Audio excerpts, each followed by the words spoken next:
c'est Charbel Stone, je suis magicien, illusionniste et graphiste, designer. Je suis illustrateur, je fais des portraits. J'ai commencé la magie en première. J'étais en première, j'ai découvert la magie par un film. Ça s'appelle Insaisissable. Et j'ai trouvé ce film sur une clé par hasard et j'ai décidé de regarder. Et le premier tour, je me suis dit, mais comment je vais choisir la même carte que le gars dans le film? Et c'est là que je me suis dit, ce truc, je dois faire ça. Et j'ai commencé la magie. Bon, au début, je ne m'y connaissais pas du tout parce que je n'avais personne pour me dire, bon, fais ci, fais ça. Bon, c'est comme ça on fait dans la magie parce qu'il n'y avait aucun mentor ou quoi. Du coup, YouTube, c'est notre université. J'ai appris les bases là-bas. Mais la magie, c'est un domaine assez caché. C'est réservé avec plein de secrets. Du coup, tu ne peux pas tout trouver sur YouTube. Tu vas trouver des trucs, bon, banal, mais à force de chercher, toi, tu te rends compte que ça ne suffit pas. Du coup, il fallait lire. Mais c'est un peu comme quand tu trouves un truc et ça débloque d'autres portes. Donc, quand je trouve un truc, mais je dis, je peux faire ça avec, ainsi de suite, jusqu'à j'ai créé mes premiers tours. J'ai fait mes premiers tours à l'école, ils étaient sidérés. J'ai imaginé mes premiers tours aussi, jusqu'à ce que j'aille au bac. Bon, quand j'allais au bac, mon vieux a dit, petit, la magie, moi, je ne veux pas ça de ma maison. Parce que déjà, ma maman avait peur de ça, mais elle se disait, bon, on est en Afrique, qu'est-ce que le petit là encore allait faire? C'est comme ça, c'est devenu compliqué, donc j'ai dû abandonner la magie pendant un an. Le truc, c'est que quand tu fais un truc et tu laisses, après, c'est difficile de reprendre le fil là où tu l'as laissé. Donc, c'est quand j'ai eu le bac que j'ai repris la magie. Mais c'était compliqué parce que je ne savais plus où j'en étais et j'avais plus de repères. Surtout, je n'avais pas de financement pour prendre du matériel pour continuer. C'est comme ça, bon, j'ai commencé des études en télécommunication, informatique et télécommunication. En même temps, je me suis dit, bon, comme j'ai du temps, j'allais encore passer un autre bac. Parce que je me disais, beaucoup de diplômes, ça fait du... C'est ça, il faut. Donc, j'ai passé un second bac C, tout en faisant la télécommunication. Bon, en ce temps, la magie, c'était plus trop ça. J'avais perdu le fil. Et après mon second bac, j'ai fait la première année. Bon, je n'avais plus de quoi faire ce que je faisais. Les études, j'ai toujours été brillant, mais quand j'ai arrivé là, j'avais plus de plaisir à étudier, j'aimais plus vraiment ça. Or, quand j'aime pas un truc, je ne réussis pas à m'y donner à fond. Mais bon, les parents n'ont pas compris, ils ont dit, c'est toi qui voulais faire informatique et maintenant tu es là à nous dire que tu veux plus. Et tu veux faire quoi? Être magicien. La première question qu'on m'a posée, toi tu connais qui a réussi dans la magie en Afrique ici? Je connaissais effectivement personne, je connaissais juste un magicien, il s'appelle Thibaut. Il était allé à l'Afrique, un incroyable talent. C'est le seul que je connaissais vraiment et je savais, bon, lui il s'essayait quand même. Mais à part ça, il n'y avait rien. Mais bon, je n'avais pas le financement, je voulais progresser et là, je me suis dit, bon, je vais trouver une activité à faire. C'est là que je suis tombé sur les portraits. Bon, c'est pas hasard aussi. Je me promenais sur Instagram et j'ai vu des trucs là. J'aimais déjà le dessin avant. C'est l'art. Tout ce qui est artistique me plaît parce que j'ai fait de la musique, j'ai fait du dessin, de la magie. J'aimais le dessin, j'ai commencé les portraits bêtement et j'ai vu que les gens aimaient ça. Bon, c'est une source de revenus. J'ai commencé à gagner un peu. C'est par les portraits en fait, je dirais que c'est une chance d'avoir fait les portraits parce que ça m'a permis de connaître des gens qui m'ont aidé à progresser du côté de la magie. J'ai pu rencontrer aussi beaucoup d'artistes pour ma promotion. J'ai rencontré Whisky, Davido, Yemi Alade pour leur offrir des tableaux. Ça m'a permis de gagner aussi de l'argent et d'investir en fait dans la magie. Totalement. En fait, parce que sincèrement, j'ai toujours été brillant. Je m'en vante parfois parce que tous mes camarades trouvent que j'étudie pas beaucoup, mais pourtant, il y a toujours les résultats. J'ai toujours été premier du CI en première. Bon, c'est en terminale, c'était plus compliqué, mais j'ai toujours été premier au moins une fois. Et je me suis dit, bon, en terminale, je m'étais dit, j'allais collectionner des bacs A, B, C, D pour me vanter. Mais c'est pour ça que j'ai eu le bac D. Après, je me dis, bon, je vais aussi après le bac D et B, puis au bac A. Mais quand j'ai eu le bac C, par exemple, j'y suis allé, j'ai même pas appris. Je me suis pointé et bon, j'ai réussi de justesse. Mais après, je me suis dit, tu vas faire quoi avec ces bacs-là? En fait, au final, tu as des diplômes, tu fais un métier que tu n'aimes pas. Tu es malheureux toute ta vie. Pour moi, il n'y a que dans ces passions qu'on peut vraiment s'épanouir. Et il y a toujours moyen de réussir en faisant ce qu'on aime.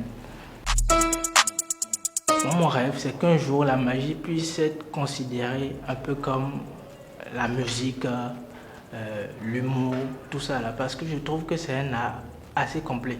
C'est un art où, quand tu dois le présenter, tu dois avoir de l'humour pour présenter un tour de magie. Tu dois avoir de la dextérité. Et tu dois être vraiment courageux parce que quand tu viens devant un public, c'est pas comme si c'était.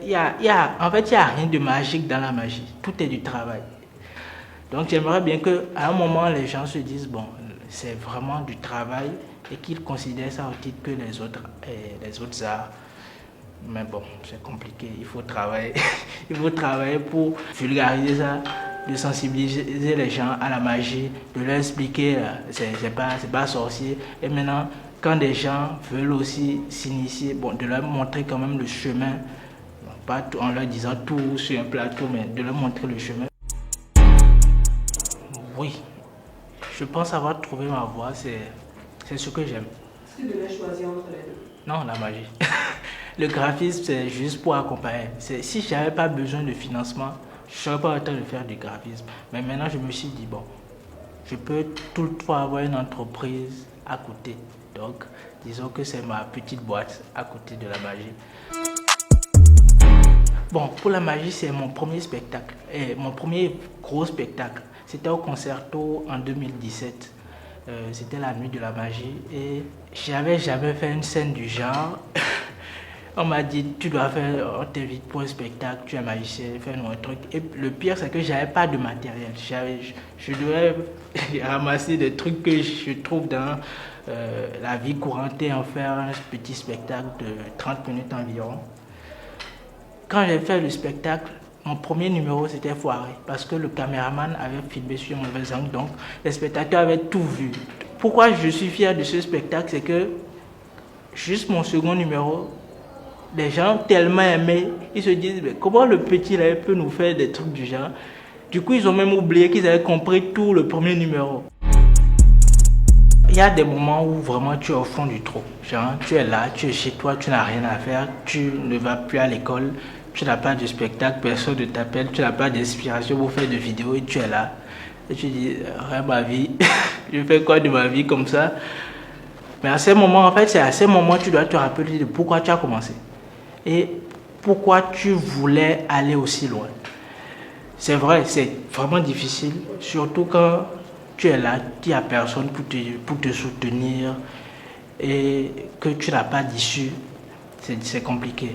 Maintenant, moi je trouve que la solution c'est parfois de revenir aux sources et de se dire, bon, voyons voir qu'est-ce que j'ai mal fait. Parce que quand on rentre dans une période de doute, c'est qu'à un moment on a mal fait quelque chose. Sûrement, on a peut-être un peu lâché, ou bien on s'est consacré à autre chose, ou bien on a forcément mal fait un truc.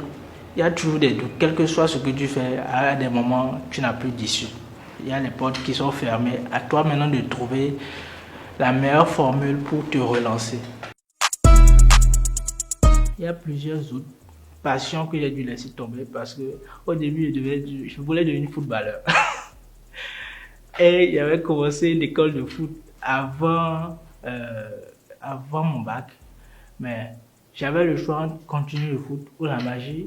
Surtout que j'avais des problèmes au genou. J'ai dû laisser tomber parce que j'avais la magie qui me plaisait. J'ai fait médecine au lieu de faire l'informatique. Ça, c'est un gros sacrifice que j'ai fait parce que mes parents, ils avaient payé un truc de 100 000 pour me trouver une place, des trucs du genre. Je me suis dit, mais si je vais faire médecine, c'est fini, ma vie est morte. Parce que la médecine, tu veux pas de choses. j'ai vu le pour et le contre, je me suis dit, ben, moi j'aime être libre. Je suis un esprit libre, j'aime faire ce que je veux. Et me mettre dans un truc où tu apprends du matin au soir. J'ai laissé tomber.